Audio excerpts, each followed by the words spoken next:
शनिदेव को क्यों चढ़ाया जाता है सरसों का तेल।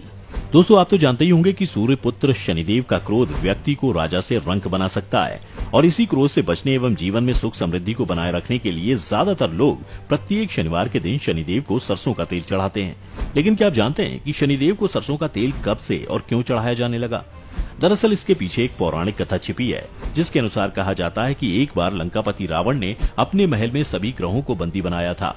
उनमें शनिदेव भी शामिल थे। उस समय रावण अपने अहंकार में इतना डूबा हुआ था कि उसने शनिदेव को बंदी गृह में उल्टा लटका रखा था। इसी समय जब माता सीता की खोज करते हुए हनुमान जी लंका पहुंचे और रावण ने उनकी पूंछ में आग लगवाई, तो इससे क्रोधित होकर भगवान जी ने सारी लंका को आग के हवाले कर दिया। दोस्तों, जब लंका जलकर राख हो गई तो सारे ग्रह तो रावण की कैद से मुक्त हो गए, लेकिन शनिदेव उल्टे लटके होने की वजह से मुक्त नहीं हो पाए और काफी लंबे समय से उल्टे लटके रहने के कारण उन्हें असहनीय पीड़ा हो रही थी। उनका शरीर दर्द से तड़प रहा था।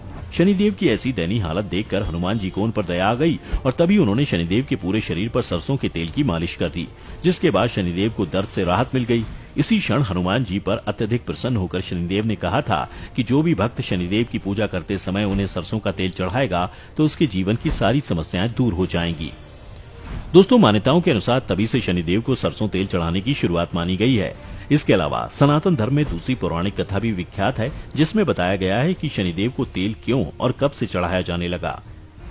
एक बार शाम के समय हनुमान जी राम सेतु के समीप बैठे अपने प्रभु श्री राम के ध्यान में मग्न थे। तभी उसी समय शनिदेव आकाश से समुद्र तट के किनारे पहुंचे। उस समय शनिदेव को अपनी शक्ति और पराक्रम पर बहुत अहंकार था।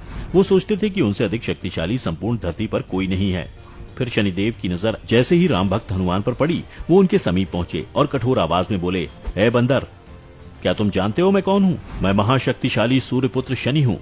ऐसी कड़वी बोली सुनकर राम भक्त अपने नेत्र खोलते हुए बड़ी ही नम्रता से बोले, "महाराज, आप कौन हैं और यहाँ किस उद्देश्य से आए हैं?" वो फिर क्रोध में बोले, "मैं परम तेजस्वी सूर्य का पराक्रमी पुत्र शनि हूँ। संपूर्ण ब्रह्मांड मेरा नाम सुनकर कांपने लगता है। सावधान, मैं तुम्हारी राशि पर आ रहा हूँ।" उस पर हनुमान जी ने बहुत ही शालीनता से कहा, "महाराज, मैं काफी थका हुआ हूँ और अपने प्रभु के ध्यान में मग्न हूँ। कृपया करके इसमें बाधा न डालें।" फिर अहंकार में शनिदेव ने कहा, "मैं कहीं जाकर लौटता नहीं हूँ। जहाँ जाता हूँ वहाँ अपना प्रभाव दिखाकर ही वापस आता हूँ।"